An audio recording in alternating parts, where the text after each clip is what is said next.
as a girl who was enamored with wrestling, who actually enjoyed it, like, how did you feel being able to Let me tell you, jump in? I've told so many people, I got paid to do something I would have done for free, you know, and all the years that I worked, it's like, you know, I was getting paid for doing something that I absolutely loved.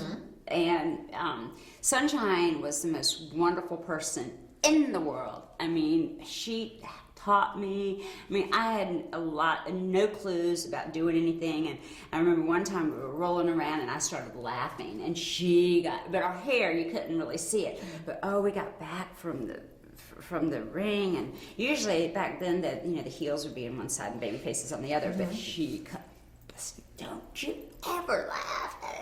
You know, I would get yelled at all the time. Ken Mantell, they all yell at me about stuff, you know. But that was back in the day. It was like women weren't really in the dressing room, so when I would go in, John would put the chair in the corner, and I'd face the corner, and I'd sit there and read books, because I'm a history geek, so I would read history books and stuff. So, but you would, you know, because it just I don't, you know, women shouldn't be in the guys' dressing room. It's kind of disrespectful. So, and they never had girl dressing rooms, so you would just kind of sit and look, you know, in the corner. But yeah, sometimes, you know, I got yelled at a few times, but you know, I learned, and she, you know, taught me. And if you like about interviews, when I started working with Johnny, we had to show up at the interviews, because back then they would do interviews like on a Tuesday or something. You'd go to the TV station, and then you would do your promos for like each town, like, you know, Lubbock or Amarillo or El Paso. You would insert the town that you're coming to. Yeah, so you would say, oh, we're going to be in El Paso Saturday night, you know, and da-da-da-da-da. So it kind of made it more customized. Well, Johnny, bless his heart, I love Johnny. And that's one of my biggest regrets in my life is that I wish John and I would have stayed together, because it was so I was so young and so stupid. And anyway, but when he talked, they thought he sounded drunk, because you know, Johnny, but that's Johnny. You know, I mean, he's so underrated as a worker. I don't know if you've ever seen any of his stuff, but his, you know, expressions on his face, and just, he was so good. And we were, you know, and I look back at it now, I'm like, oh my God, we were so good together. I mean, Eddie and I were okay. Eddie didn't need me, and, you know, and then with the Steiners, I really didn't do anything. But with Johnny, I mean, we really had this, like, thing going. You know, he'd get the chair for me. We would do this, and Johnny used to always say, you know, he goes, working with you was great. He goes, I could go in there for 10, 15 minutes, not even take a bump. He goes, you know you're a good worker. Yeah. When you can go that, you don't even have, and you got the crowd going crazy, and you hadn't even taken a bump. You know, I mean, that's a good day. Yeah, that's a real good day. He goes, to get the most you can out of the crowd doing least work, yeah, that's it. Yeah, and we could just, you know, just having that control of the fans and doing that stuff was really, really fun. But yeah, so they told me, they're kind of like, okay, well, Missy, you got to do the promo, 30 seconds for Fort Worth, go. And I was just kind of like stuck in front, and I was like, okay. And they just whine and complain, and so I did it. And so that's how I started doing promos. But you have to understand, though, before I got into wrestling, my roommate, she got one of the first video cameras at the time. You know, the big honkers that they had back in the 80s. Yeah, you know, like this big, you know, 100 and something pounds. And I used to cut promos on it. Really? Yeah, I would cut promos all the time, talking about, you know, we're going to be there Saturday night. You know, this was back, that's how they used to do promos, you know, because you would plug, like, because basically wrestling was an info commercial to get you to buy tickets for the event. Right. You know, like, I was raised in wrestling that they didn't give out free tickets to the TV tapings, like Tulsa and Dallas. You know, people paid. They didn't. You don't get it for free. You know, I mean, you got it on TV for free, but that's like an info commercial. And so, you know, we would, you know, you would plug, you know, the towns, and but I would seeing, you know, the wrestling and how they would, you know, build up the matches and the storylines, and I would create a character, my character, and either I would have a tag team, because I knew I wanted to be in wrestling. I didn't want to wrestle, but I knew I wanted to be in wrestling. And then, then I saw the girls, and then I was like, oh, that's what, I want to be a talk. I want to get out there and talk. Let me tell you something. And get That's people where it's mad, at. That's where it's at. Yeah, and I mean, my mom used to hate it. She's like, why can't you be nice? And I'm like, Mom, I love being the back. I go, I don't want to be nice. I go, I go to Susan Lucci's mom, tell her to be nice. She's like, but everybody thinks you really like that. I go, Mom, everybody knows wrestling's not real. She goes, yeah, but a lot of people still think you're really like that. And I found that later, like the guys back in the old day, the guys that were like, they said they were the insider guys for the certain like newsletters and stuff. But then they would say to my friend like Bonnie Blackstone, Joe Pedicini, but Missy Hyatt, she's really like that. And I'm like, oh, I'm the really ditzy, blonde, blonde, but you're supposed to be smart at wrestling, and you think I'm really, really like that? Yeah. So, but I was like, hey, I must be doing something good that they really, really think I'm like You're that. fooling the mark, so Yeah. you're doing something really awesome, actually.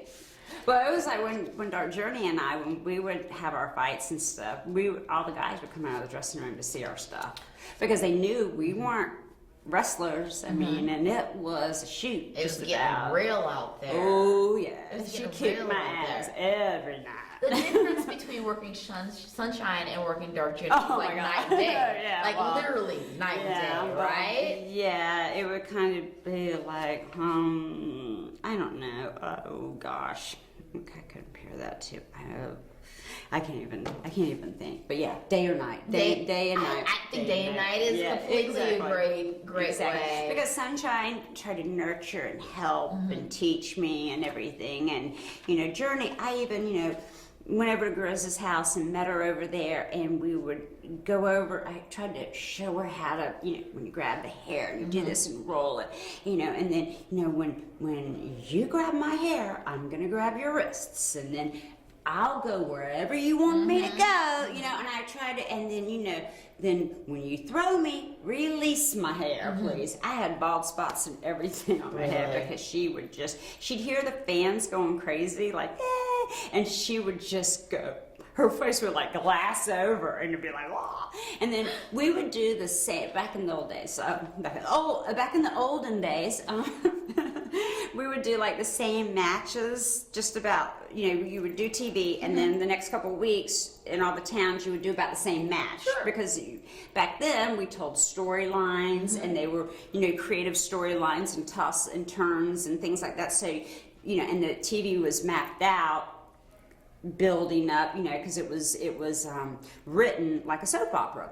So, and it progressed, and then you blow this off and do this. Anyway, we would do the same finish just about, and she would screw it up every night. And I'm like, how can you screw up?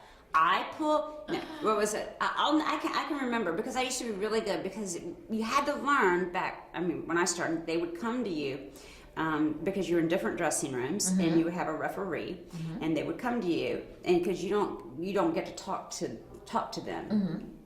It's not like today. So you're in different rooms, and the referees would come back with the finishes, and they would say, okay, this is what you're going to do at the end. You're going to, John's going to throw him in the ropes, you're going to grab his foot, she's going to chase you around two ring posts, you're going to roll in, she's going to roll in after you, grab you, you're going to roll around for a second, and then Johnny's going to pull you apart, and then you guys are going to try to get back at each other, and he's going to take you to the back. That'll set up for the next time. If John loses, she gets 5 minutes in the ring with me. Gotcha. So everything sets up for the next time. You got it. Right. And but I tell you, I would pull the leg and she wouldn't chase me. Or I'd pull the leg, I'd roll into the ring and she's not behind me. Or it was always. She just forgot. I don't know. I don't know. The trials and tribulations of being a female wrestler. Or just being a female in the business. Yeah. Yeah. And at the time, man, let me tell you, I was treated really, really good by the guys. But I was also, told never to cry in front of never cry in front of the guys. There's a lot of things that, I was told to do. And so many times she beat me up so bad and punched me in the face. I mean, I broke my thumb, broke my nose. My teeth have been veneered because she cracked my teeth. But I would just go outside from the building and go around or go get in the car and just cry. And, you know, and then, okay, I'm fine now. But, you know, I would just be so, I'd get screamed at, you know, by you know, Ken Mental or somebody, you know, or Watts or whatever, you know, and they scream at you. You've been there. You screwed up, you know, or Why like, did you do that? he told me, this is the best one, is Ken Mental told me something about, you tell Sunshine, you told her to haul ass and took her 3 trips. So I go out there, and this is, was on the Dallas show, which was, I think, a Christian station at the time. Okay. I said what he told me. Sunshine, when you're told to haul ass, you got to make 3 trips. And I come back, and Ken's face is like, you said ass. And I'm like, but you told me to. But you said that, you know. You're And mad at me for saying what you told me to say that. You know, and I was Oh like, my hey. goodness. Oh Yeah. my goodness. How is that That your fault? happened. That happened. You know, a few times, or like you did that wrong. You know, and I don't know. You know, because I didn't. You know, like Sunshine and I, we weren't. I mean, she learned from her in the Precious thing, but we were doing things that they hadn't really done before. I mean, she'd done things with Cornette. You know, they had the guy managers with the girls, and they did stuff because, you know, he could get beat up. Being a guy manager, you can get beat up by girls, the wrestling bear, the midgets, you know what I'm saying? Yeah. And still get your heat, especially if you're a heel. Absolutely. And the same thing with me. It's like she could beat me up every week. Like, I always used to get the heat on her on TV. But in the house shows, she always beat me. Right. But I would come back the next week lying, and they're like, she can beat her up, and she just still keeps coming back. Boy, we don't like that girl. You know, she is so annoying. And you know, but that's what you do. You the heels always get the heat on TV to make the people pay the money to see the baby face win at the house show. That's how So it to me, works. wrestling has there's a recipe, which I learned, started at 17, you know, from like Jake and Eddie Gilbert and people, and just learning from being around the business and listening and keeping my mouth shut and listening. And a lot of people would think because I didn't say anything and I would just be there that I would just, you know, dumb blonde or whatever. But, you know, and I would sit in all the booking meetings for WCW when I was announcing the show and hear them talk about running the show and the segment for this and that and the other. And, you know, and I would just sit there, but I would absorb it all. I guess they thought I was thinking about, I don't know, shopping or whatever. But, I mean, I loved wrestling, and so I would, you know, osmosis. Absolutely. You know, And why wouldn't you if you cared about it? yeah, You know I mean, what and, you know, and just to be able to learn. I mean, and I got to, you know, and to Dusty Rhodes. I mean, to work with him. I mean, I've got to work with some of the greatest minds. You know, and so of course you want to, you know, try to learn from them. But but starting out, you know, we didn't have like a template or anything of what females should do. I mean, we're trying, you know, we were doing this whole thing, and Ken, I mean, because Ken Mantell, the booker, he kind of did the whole female thing, so he knew what was coming up. And when we got to UWF, and you know, when we left World Class to go to UWF, Ken kind of took all of us, and it was, and you know, looking back on it now, and I'm thinking, oh my God, when we left World Class to go to UWF, it was kind of the nail in the coffin for World Class. But in retrospect, you don't realize that until years later. And then I think about it now, I'm like, I don't think I would have left Fritz and them. I think I would have stayed there till it died. Because that was like, you know, if I could go back to any time in my career, you know, like World Class and UWF, it was the best time of my life.